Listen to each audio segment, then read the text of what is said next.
You're good.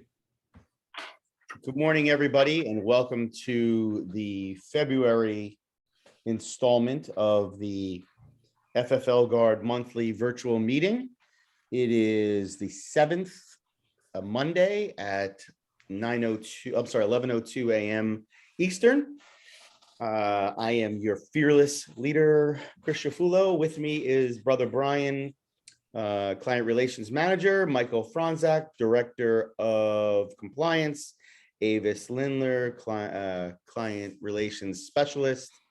Hank is on also, our business guru, subject matter expert, and last but not least, joining us from sunny Puerto Vallarta, Mr. Mike Bouchard, our ATF liaison and operational security specialist.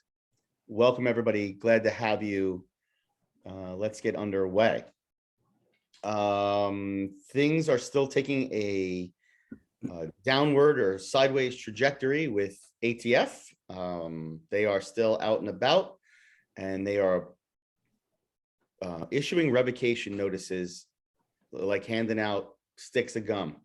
So if you trip one of the tripwires from the Biden executive order of June 21, which I'll let Mike Franzak elaborate on those 5 issues again, which, like we did last time, I think it's an important topic that we revisit. But they are out there. I've had multiple clients, so multiple being 2, over the weekend that have contacted me who let their FFLGuard subscription lapse and now want to come back because ATF wants their asses, which they're welcome to come back. However, there is an interruption fee when you leave FFLGuard, because I'm in this for the long haul, not in it to cherry pick when you need me. I'm in this, we are in this to help everybody on a continuum, not sporadically. So when your renewal comes up, I implore you, please don't take it lightly. Your FFLGuard subscription, having us by your side seems to be more important now than ever. And this is not just some public service announcement or some effort to line my own pockets. This is reality. The Biden administration is really putting pressure on ATF. And I think probably Mike or Mike can speak to this as well, but they're really putting the pressure on to explain themselves as to why they are not revoking licenses of those who, in particular, let a gun go over the counter that shouldn't have, without a NICS check or without a Form 4473 or what have you. So we'll talk a little bit more about that, but I just wanted to let everybody know, please stay in touch with us, stay with us, particularly at renewal time. Now is not the time to decide you're going to try and get lucky without us. Wait until Trump's back in office and we can do it then. You can do it then, save a couple bucks. In the meantime, it's important that we stay as one galvanized unit, because even if the ATF does not come down on you, your dollars are used to help the ATF coming down on one of your brother FFLGuard subscribers. So that was my piece for the day. I know that we want to talk a little bit about the Safe Storage Act. I know we want to talk about some other things that are going on. So let me turn it over first to Mr. Franzak, our new Director of Compliance. And Mike, what are you hearing, seeing? What have you been dealing with at the help desk with Brian and Avis? What do you got going on? Yeah, I wanted to bring up a bunch of things, so I'm glad you started off. First, let's talk about the revocations that are ongoing. I've talked with a few directors of industry operations last week on a few issues, and this is very unusual times, as you mentioned, for the 5 deadly sins. And again, I went over these last time in detail, but just to let you know what these new items are that automatically trigger revocation for FFLs. The transfer of fire. This one here, first one was always the case. Transfer of firearm to a prohibited person. That is always the case. That's always been the case in the past. Currently, failing to conduct a required background check. That can be just one.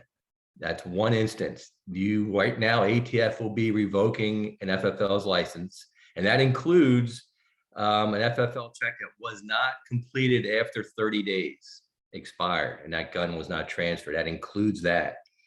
Falsification of records, such as a firearms transaction form, the 4473. Failing to respond to an ATF trace request. I haven't seen that one yet, but that's just one again, one trace request. I think what happens there is they probably get that might be lumped in with some other violations that occur on a revocation. But I had that one in Virginia, somebody who had actually falsified records, did a lot of illegal things, and he also did not. He failed the request to respond to multiple trace requests for months, but that's a different story there. But one time, if you fail to respond to a trace request, could result in your license being revoked. And the other one that's been around for a long time too, they're just emphasizing it, is refusing to permit ATF to conduct an inspection at your business premise. Now, those are the 5. Well, now I mentioned I talked to a few DIOs. Some of them right now, there's a couple offices who have 20 revocations in their queue right now. That's a lot. Usually you may see a couple here and there per division. 20 is a boatload. And that again could just be one instance of these things, one instance where a background check wasn't completed. So that's scary for a lot of FFLs, I am sure. But it tells me that you have to be even more cognizant now of when before that firearm leaves the premise, to make sure that you review that 4473 very closely. Have somebody else look at it if you can, besides the person who conducted the sale, just to make sure all your I's are dotted and T's are crossed, and that background check is completed, and that NICS information is contained on that document. So those are those issues.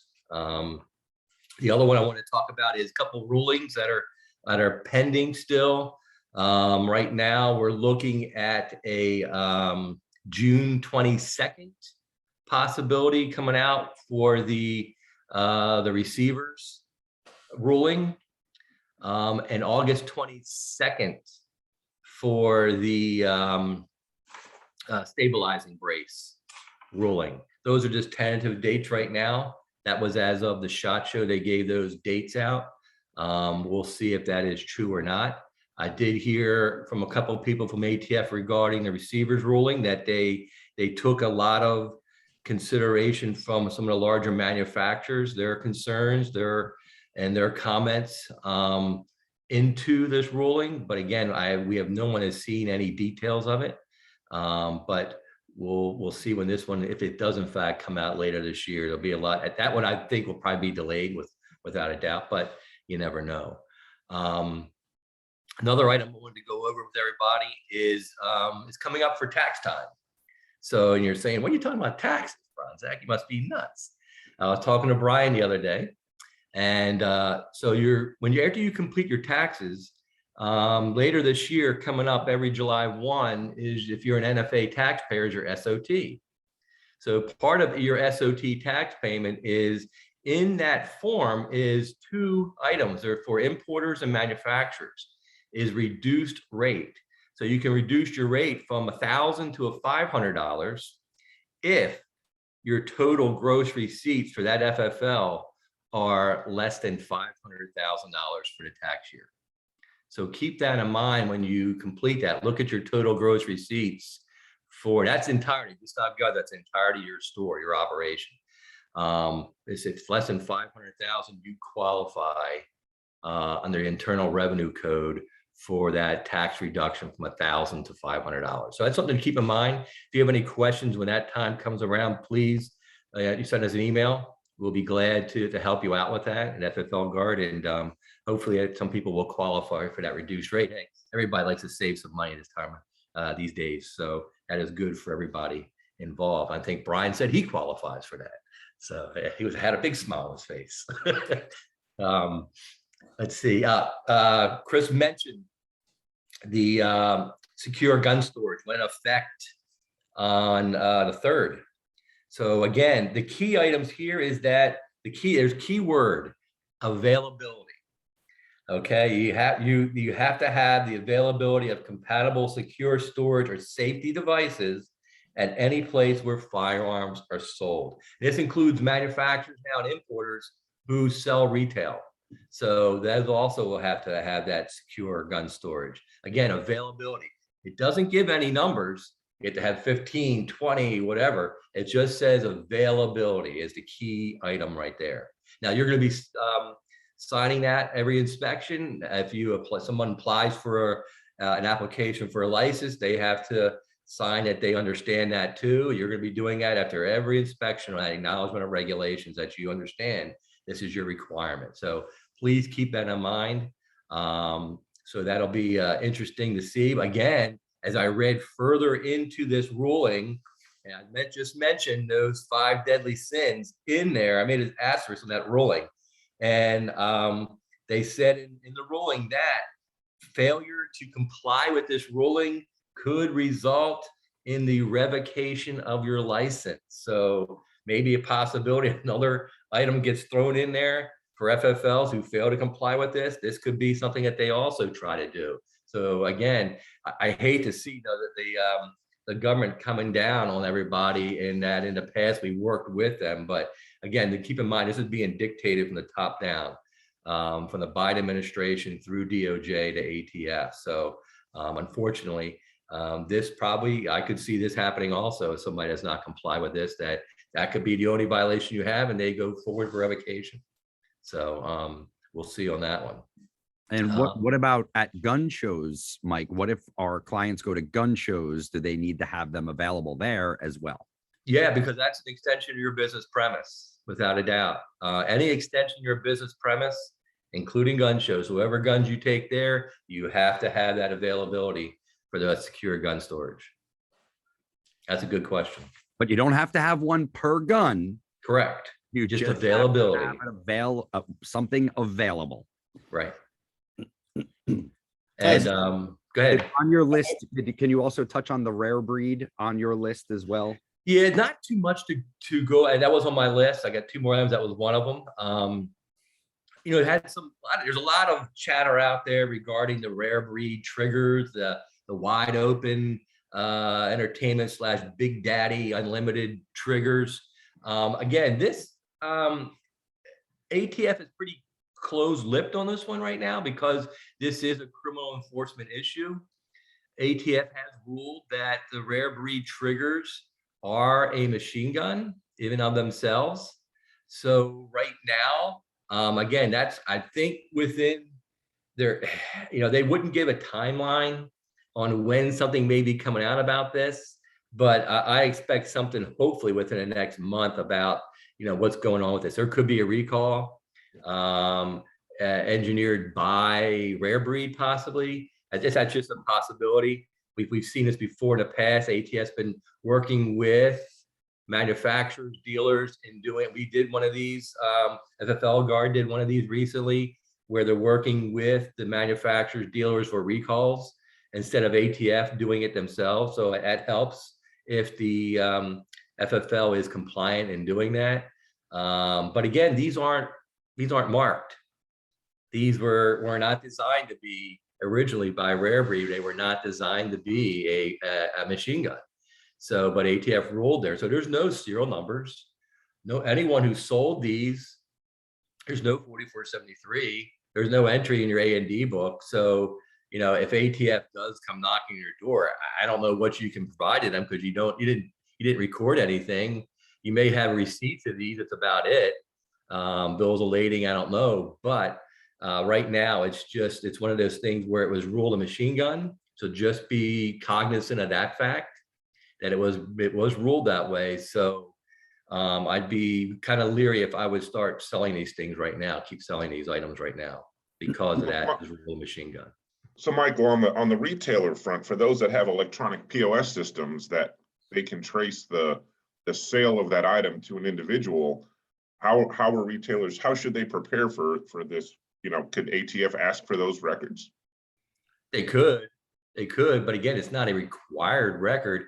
Mike, is that Mike Bouchard? Is that something that they would need a search warrant for or anything like that?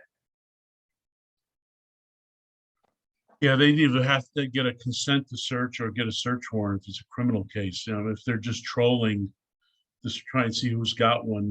You know, I advise you give Chris a call because you don't want to be non-cooperative with them, but you also don't want to get yourself into any kind of trouble. Yeah, because accidentally.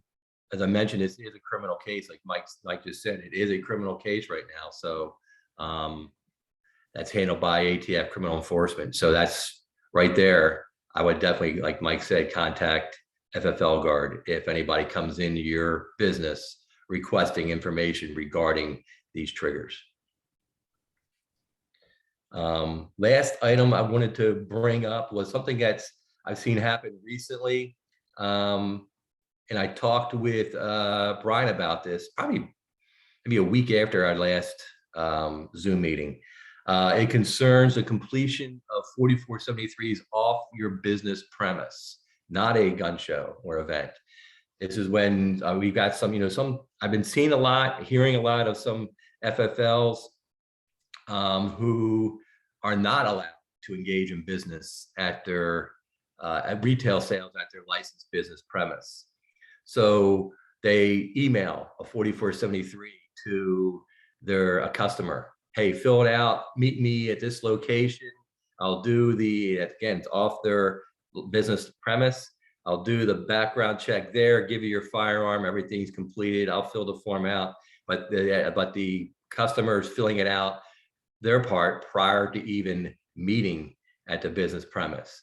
Keep in mind, this is a definite revocation issue. And then right on the form, it says must be completed at the business premise for the 4473.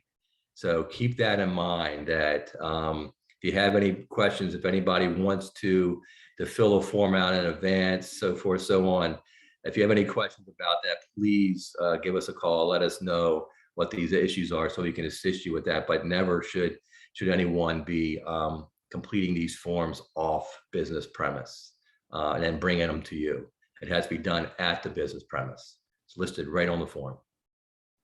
All right. So we had a couple of things come in over here, Chris.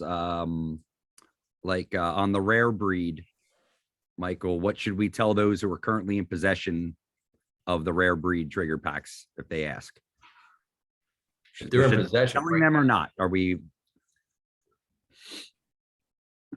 If they're in possession right now, again, ATF rule that these are machine guns.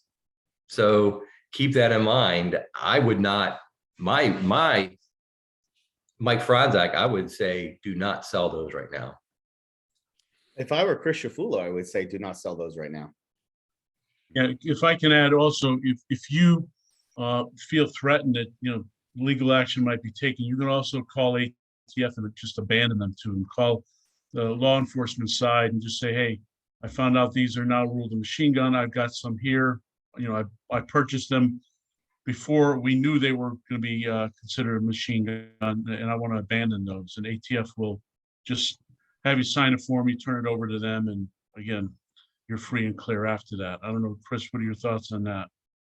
I agree with that. I think that the ATF has put everybody in a really tricky spot, and they have to make a business decision.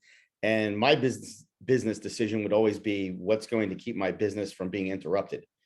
And I just think an involvement with these, like it or not, believe me, I get person after person telling me what's fair and not fair. And I don't disagree with you, but at the end of the day, it is what it is. And unless we're going to legislate it or litigate it, it's going to stay that way. And my whole role at FFLGuard is to keep our client base out of the crosshairs. We don't want to legislate. We don't want to litigate. We don't want to do anything but keep selling peacefully. So if it were me, I would put an end to it for now. And who knows what happens in a year or 2 years? Put them on the shelf or get rid of them or do whatever you need to do to stay in compliance. It's not worth it at the end of the day. Not worth it. And before I forget, Mike Franzak, you came over to us after your retirement date on December 31st, 2021, correct? Okay, so I was having a conversation. Correct. I was having a conversation with someone last week about revisiting the change in the 3310 form that occurred in the beginning of January. And I just wanted to reinforce the fact that even you, who retired on December 31st, didn't know anything about that, correct? That's correct. Yeah. Right, so that was the first time in my experience of 25 years doing this, 1998, 24 years of doing this, that we got a bomb dropped on us and we're told, hey, act accordingly. And I just wanted to confirm with you that that was indeed the case. Oh, absolutely. Yeah. Yeah. I mean, that's not unusual. A lot of times with an ATF, industry finds out things before the field operations does. I mean, that's not unusual sometimes, but, Well, but and here's this, we've even Yeah. since then had a client down in Florida call to order the new forms, and she got sent the old forms. because it's not out yet. There you go. Yeah. Right. So in my professional opinion, within a reasonable degree of certainty, I can say that I would find it highly surprising if there was to be any, for lack of better words, prosecution administratively for failure to abide by this change for a short period of time, at least until the ATF has forms to produce, because the response is always, all right, well, I asked for the forms and you don't have them. So I don't know what to do. So again, I just wanted to revisit that issue from the January call and reiterate that this was certainly something that was unforeseen and came about with no notice whatsoever. Let's turn our attention to Mr. Bouchard sunning what he appears to have chicken legs. He showed us. No, I didn't. That's Yeah, false. Don't pretty believe that. pale. Word. They were pale and thin, bro. Leg day at the gym is something you should not be passing by. Okay. But to that end, I'll let you get back to your golf game and retirement. Let us know first, do you have anything on your agenda to share?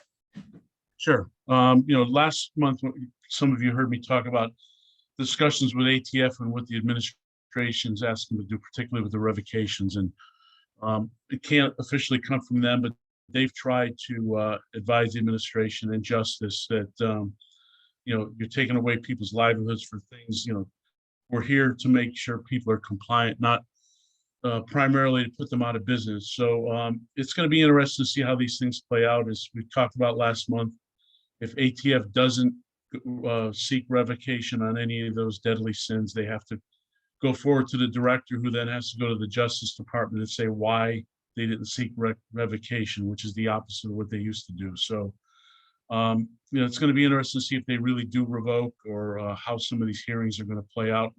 I'm sure some of them are going to come up here pretty soon. The next thing is, as you know, the Biden administration is now increasing enforcement on gun crimes, particularly gun trafficking. As we all know, there's no federal statute for gun trafficking.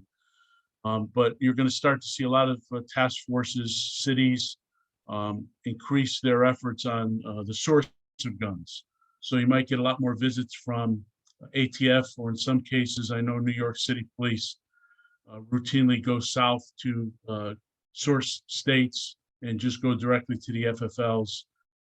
Only advice there is be cooperative. Give us a call. Let us know that a non-ATF law enforcement officer is there seeking documents. And I'll turn it to Mike here first to see, what you're advising, what you most recently you've advised FFLs about local police coming in seeking records on gun sales. Yeah, and this is and what Mike was talking about is not unusual. I mean, towards the end of last year, Biden created the strike force cities, and at strike force cities where a lot of violent crime is taking place. On the East Coast, you got Washington, D.C., Baltimore, New York, Philly. You got Chicago, San Francisco, couple other cities too. So these are and this is not unusual, strike force cities, a lot of the plans there, and Mike Bouchard knows this, these are very similar plans than what happened in various times over the years. They just dust these programs off and say, it's now called strike force. We're going to go with this instead of what it was previously, which is kind of interesting because I've seen it, and the plans going forward are no different than what they do before. Like Mike said, working with the state and locals more. ATF does it all the time. It's not a big deal. It's no change really for ATF. They're just continuing to do what they do. They're just reporting it differently to DOJ and the Biden administration. So it's kind of interesting. But again, if anyone comes to your business premise, if they're looking for 14473 in particular, like a one-off kind of thing, I'd say allow them to do it. But if they're looking for you to look up a lot of information specifically on certain types of guns, people, whatever, I'd say contact FFLGuard first and try to determine, hey, this is what they're asking me. Should I comply with this? It sounds like this is a criminal investigation. I don't know. Especially if it's a criminal investigation on somebody, definitely call FFLGuard first. But if it's a one-off kind of thing where they're looking for just one form in particular, do that. But if they're looking for a lot of information on a lot of different people, a lot of specific guns, definitely contact FFLGuard. Yeah, and one of us, if you do call us, we'll reach out to a local ATF office. They may not even know what's going on, and they'll appreciate the heads up on it. But we'll hopefully get some information from them as somebody just out trolling with no good cause for doing it. So just give us a call. We'll get back to you on that. You're going to probably see a lot more Mike, effort on. Mike. Can you hear me, Mike Bouchard? Yes. Hang on one second, because I want to just dovetail off of that. Okay. So hold your point. And that is that we have here at FFLGuard a cooperation letter that is in the an ATF cooperation letter that is in our library that you can pull down. It's a writable PDF. It was created in the wake of Operation Fast and Furious, where we had clients in border states who were asked by ATF to release firearms to potential criminals, and then they got blowback on them for doing so. And that's what was the impetus for creating that letter. And what our letter says is it's a letter that's addressed to the SAC and the DIO of your field office or your area that says, hey, on such and such a date and such a time, agent or IOI so-and-so asked me to help in this regard, and I did so willingly. If this is not something that's authorized, please let me know. But if I don't hear from you, I'm assuming that you want me to do this. And that right there is a piece of a defensive document that you could use in the future in any instance of you being asked by law enforcement to help and then getting the standard pushback, which is, oh, I can't put that in writing. No problem. We'll put it in writing and we'll make it self-executing, because if the SAC or the DIO doesn't respond, then our defense is, well, first you asked me to help you. Then I confirmed that I was helping you and said, if you don't want me to help you, just let me know. And you never let me know. Okay. So all I'm saying is that put in your brains that if law enforcement asks you for help, call me, call Brian, call Avis. We'll direct you to the form that we will just send off to whoever's asking you, to their superiors that say, hey, so we're all on the same page and nobody's running their own rogue operations. Here's what's going on. Okay. Sorry, Mike. I just wanted to get that in there. So what's your last point? Appreciate it. If you've got a lot of traces, crime gun traces to your store, not that you're doing anything wrong, you can probably expect there's going to be some increased activity and contacts with ATF in some of these places. Again, just could be the location of your store, or you just happen to have people buying guns there that are, hard up for money or whatever reason, and they're ended up in some of these strike force cities. So just expect, probably some increased enforcement. And then finally, I don't know if any of the clients sell any ghost gun parts. Of course, nothing's illegal about it, but we've all seen the political pressure on it, particularly, all the police officers getting shot. And there's just a ton of media pressure about these type of things. Again, it's not illegal if you're selling any of these parts. However, if any of them are traced back to your store, you can probably expect some bad media attention if they get wind of where the source of some of these things were. So just a heads up on that. And that's all I have. Any questions?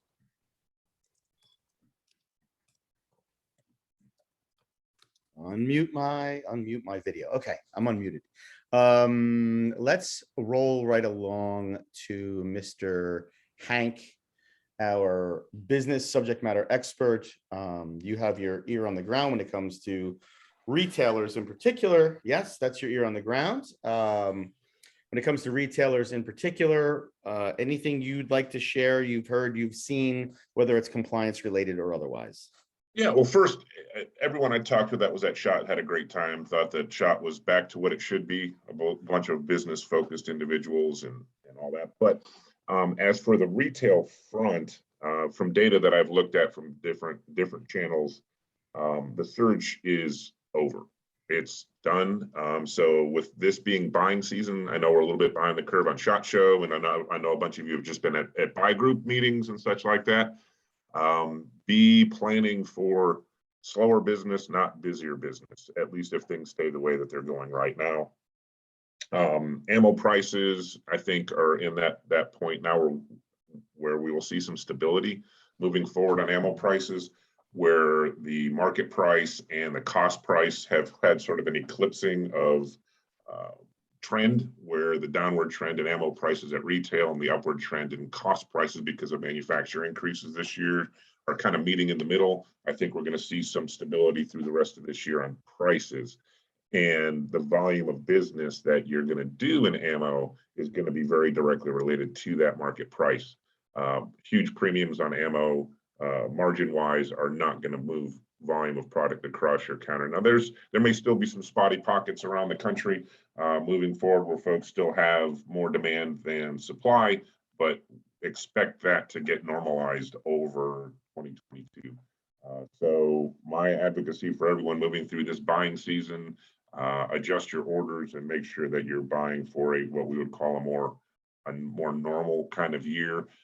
Be broader in your inventory, not deeper in your inventory. So for those of you that are still sitting on inventory dollars right now that you're able to spend, use it as a diversification opportunity, whether it's more brands of products within the space or even going outside of the firearm space and diversifying your store into other categories of products, whatever those may be that you feel comfortable adding to your mix to try and cater to a larger audience. But the big message that I'm seeing from all the data is indicating that the big surge is over and that retailers need to really focus on getting their inventory not only in dollars right, but in their brands right, getting rid of the marginal product that people would buy during low high demand periods and become dead inventory when supply catches back up. So big exclamation points on all those. Get on top of your inventory orders and your currently owned inventory.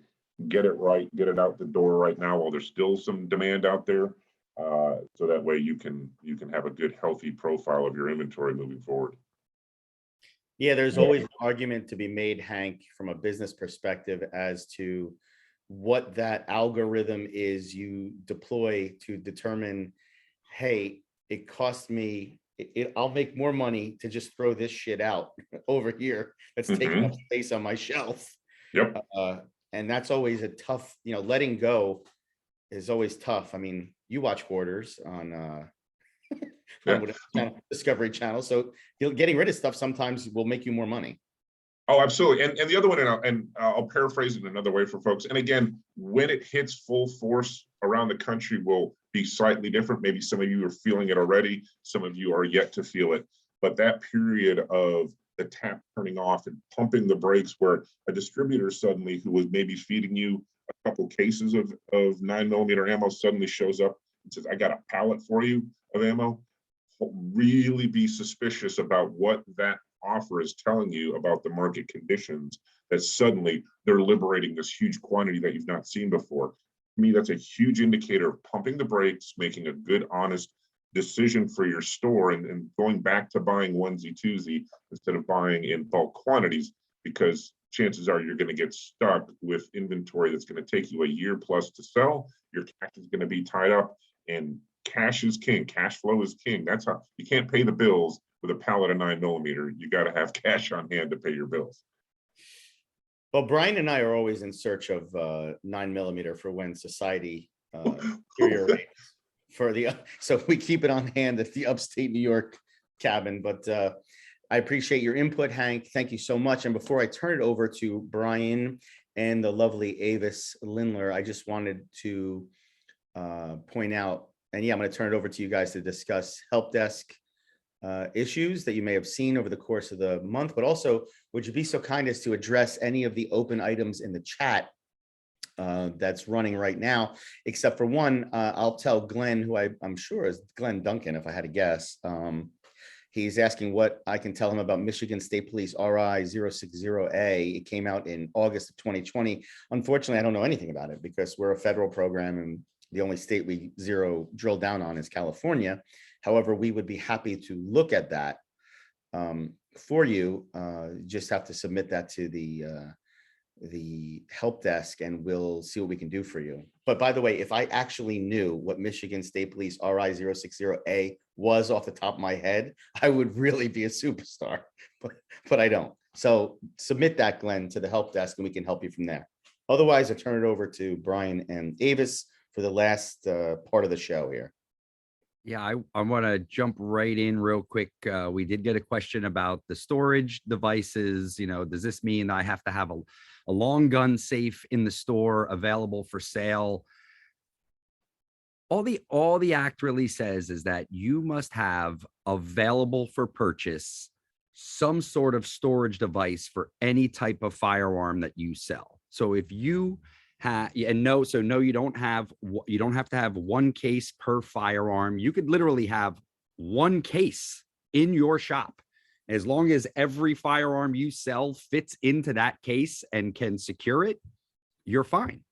If you normally have them, but you're sold out of cases right now, you're fine. That's an exception to the rule. We normally carry this, but because of the new, safety and storage, blah, blah, blah, we're sold out. We have it on order. The manufacturer being on back order is another exemption to it. We have another client in Sarasota where he doesn't have safes in his store, but he works with a distributor that can have that safe to you within 48 hours. So he has available for sale safes that will be delivered directly to you within 48 hours.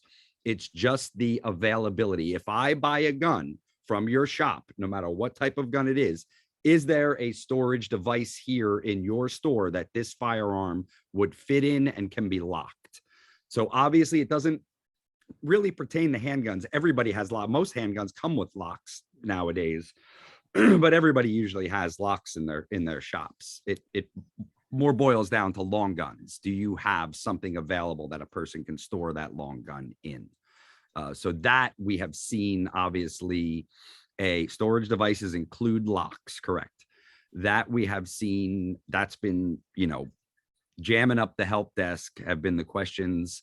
And really to make it that easy, you just have to have it available. The best ability is availability. So have it available. The other thing we've been seeing a lot of are agents coming into shops. There are investigations going on. I just talked to Mike Franzak the other day down in Florida. There are things going on, not just with Rare Breed. They are chasing around gangsters down there in Florida. Quick situation. A female purchased a AK from online. A male came in to fill out the form and take the AK, fully legal purchase. He was the one who was the gun was for. He's the one who filled out the paperwork. He's the one they did the NICS check on. He received his firearm. Our client gets a call from ATF. They're investigating the female. So they wanted everything involved. Though the only thing our client has is a receipt from an online transaction with her name on it. It doesn't matter who came. They're not looking at the guy who came to pick up the firearm. They're looking at the female who purchased the firearm. And that's the only information they had for him. She purchased the firearm. I don't know what happened. I haven't heard back from the client. I don't know if ATF even showed up to receive the information. But remember, if they're looking for one individual, you're only giving them the information on the individual they're looking for, not anything else tied to it that doesn't have that individual's name on it. So as a refresher, the ATF without subpoena, so under normal inspection permissions by law, can only see your gun control related documents, your A&D book, your form 4473, your forms 3310, and that's about it. Trace requests that you may have on hand. But other than that, everything else is a business record, and everything else, every other business record is yours, not theirs. Like every good law enforcement agent, whether you're a cop on a beat or, you know, the FBI, they will ask you for it voluntarily. So when you get pulled over because your traffic light's out and the cop says, "Hey, can I look in your trunk?" And you go, "Yes, sure." Well, you just volunteered it. You don't have to do that. But we all are inclined to assist law enforcement because we're the good guys. Everybody here is a good guy. We're not criminals. Your natural inclination as a human being is to help, particularly law enforcement. I'm telling you right now, call me, call us, stay the good guy. I'll be the bad guy. I have no problem. So I'm not going to be a bad guy. I'm going to tell them you need a subpoena for that. Otherwise, we're not volunteering anything. That's number one. Number two is in the scenario that Brian laid out, you have to remember and get your heads straight that that is exactly how you as a retailer want the thing to go down, want the transaction to go down. So if a woman comes in and says, "I want to buy a gift for my husband," you should, as a retailer, say, "All right, we'll send your husband in, because if it's going to be his, we want to run him as the nixie. We want to nix him. It's his gun." I understand that there's carve outs for gifts. That's where we start getting into potential straw purchases. So if a woman comes in and says, "I want to buy a gun for my husband," and you say, "Okay, why don't you just here's a gift certificate, send him in." There we go. JB, sell him a gift certificate. Card. Yep. That's what I've been saying for 25 years. But think about the transaction path there. She paid for that gun in a gift card. But the person who's going to have the gun is now being vetted to be sure that they're qualified to have a gun. That, to me, and it's almost indisputable. I don't know how you can argue around it, is in the best interest of public safety. The person who has the gun is the one we're checking to make sure it's not a prohibited purchaser. They will try to conflate those issues. She bought it, he got it. Ooh. No, that is the way it's supposed to go. If you're interested in public safety, she buys it, she does the nix and gives it to him. Could be a gift, which is legal. Could be putting the gun in the wrong hands. I don't know. We like to obliterate all uncertainty. You buy the gun, that's fine. You want the gun, come fill out the form. So Brian's scenario that he laid out, which is, I think that's, is that Will's scenario? Yeah, that's what I thought. Is proper. Mike Franzak, former DIO, do you agree or disagree? I totally agree with you. I was talking to Brian about the same thing last week. Because people at ATF, Mike Bouchard knows this too, they argued on both sides of this, but I agree with you. As long as whoever getting that gun fills that form out, has that background check, that's what the regulations and the law requires. And that's what we're doing. We're protecting the public by making sure that person who gets that gun is getting the background check and completing the form. So Yes, that's the thing. To invoke our Director of Compliance Emeritus, Jim Zamillo, he would always say to us over and over what ATF will do, what's in the best interest of public safety first, no matter what. That is the overriding mantra, theme, modus operandi of ATF. what is in the public's best interest. And in this case, that's what's in their best interest. Avis, got anything that popped out at you over the course of the month? No, Brian's hit on most of them. So I'm gonna let everybody go because we're running short at 11:45. Chris, I didn't know we had a celebrity with. I didn't know that Todd Cotto was Frank Sr., head of the Kansas City Mob from Ozark. He looks. He does look like him. Yes. Oh my God. Did Frank Sr. get whacked or Frank Jr.? I don't want to. No spoilers. No spoilers. Yeah, you're spoilers. right. You're In right. case people haven't seen it, no spoilers. All right. All right. Well, Todd, it's nice to have you back. Nice to see you. Anybody else have any questions? Please feel free to reach out to the help desk, and Brian and Avis will get you some answers. And if not, they will wake me from a nap. In my old age, I need to sleep more. But other than that, that's it. We will reconvene in March on the 7th. Oh, no, we won't. That's the day my wife has her 1-year checkup to make sure her brain surgery and stroke are a thing of the past. So let's do Tuesday, the 8th. Okay, Tuesday, the 8th, we will do our webinar, our monthly webinar. This recording will be, oh, one more thing. Everybody should be getting text messages from us once in a while. If you're not receiving text messages, oh, Gina Barkin saying, no, I'm not getting any texts. Follow up with Gina. Let me know. I'm still working the bugs out, so I need to know. Okay, so that should have been what you talked about, Avis.